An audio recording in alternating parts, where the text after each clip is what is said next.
جو ماں بیٹے کی آنکھ کا ایک آنسو نہیں دیکھ سکتی، سوچئے وہ کتنا جلدی بیٹے کو معاف کر دے گی۔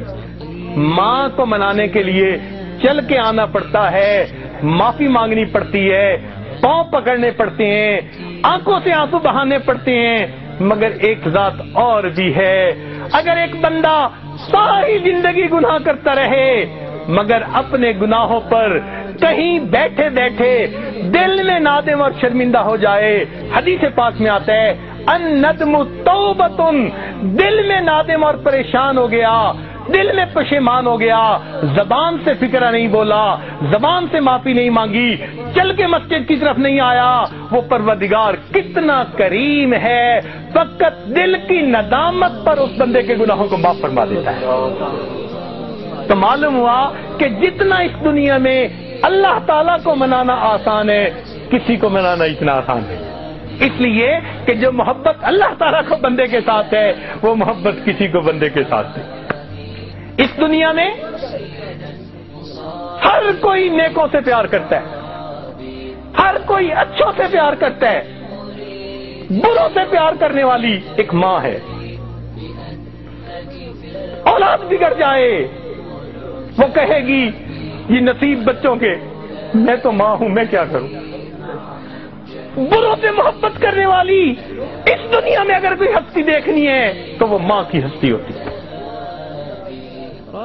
اگر ماں ممتا کی وجہ سے اتنی محبت کرتی ہے تو اللہ رب العزت بھی اپنے بندوں سے اس کے بڑھ کے محبت کرتے ہیں۔ اس لیے 100 سال کا بوڑھا ہڈیوں کا ڈھانچہ بن گیا، منہ میں دانت نہیں، پیٹ میں آنت نہیں، اولاد تھی نہیں، بیوی فوت ہو گئی، ماں باپ کا اکیلا تھا، کوئی قریبی رشتہ دار نہیں، کوئی اس کو گھر رکھنے کے لیے تیار نہیں، لوگ محفل میں بٹھاتے نہیں کہ تو کھانستا ہے، بلغم نکالتا ہے۔ اب اس کی حالت یہ ہے کہ وہ لاٹھی پکڑ کے چلتا ہے، جب اس کو روٹی پکا کے دینے کو کوئی تیار نہیں، لوگوں کی بے وفائی سے اس کا دل تنگ ہوا، اداس ہوا، اور اس نے سوچا اوہو میں نے ساری زندگی مخلوق کی محبتوں میں گزار دی، کاش کہ میں اپنے رب سے دل لگاتا۔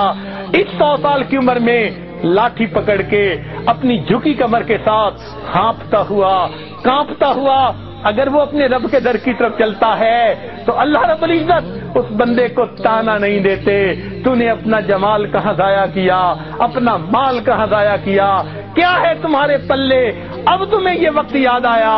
میرا پروردگار اپنے بندے کو کبھی یہ الفاظ نہیں فرماتا، بلکہ وہ اگر بوڑھا بھی چل کے آ رہا ہوتا ہے، اللہ تعالیٰ کی جو ہے حدیث قدسی اس کا جواب ہے کہ میرا بندہ میری طرف ایک بالش چلتا ہے، میری رحمت 2 بالش جاتی ہے۔ اگر وہ چل کے آتا ہے وَإِنْ أَتَانِي يَمْشِي أَتَيْتُهُ هَرْوَلًا، میرا بندہ چل کے آتا ہے، میں بندے کی، میری رحمت بندے کی طرف دوڑ کے جاتی ہے۔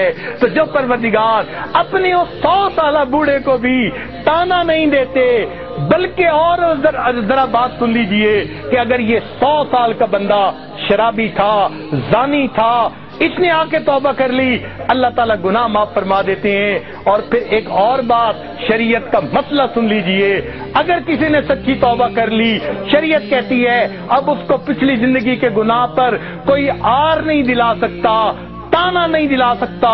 حدیث پاک میں ہے اگر کوئی بندہ گزری ہوئی زندگی کے گناہ کا کسی کو توبہ کے بعد تانا دے گا، اللہ تعالیٰ اس بندے کو موت نہیں دیں گے جب تک اسی گناہ کی ذلت میں گرفتار نہیں فرما دیں گے۔ میرے بندے نے توبہ کر لی، تم کون ہوتے ہو تانا دینے والے؟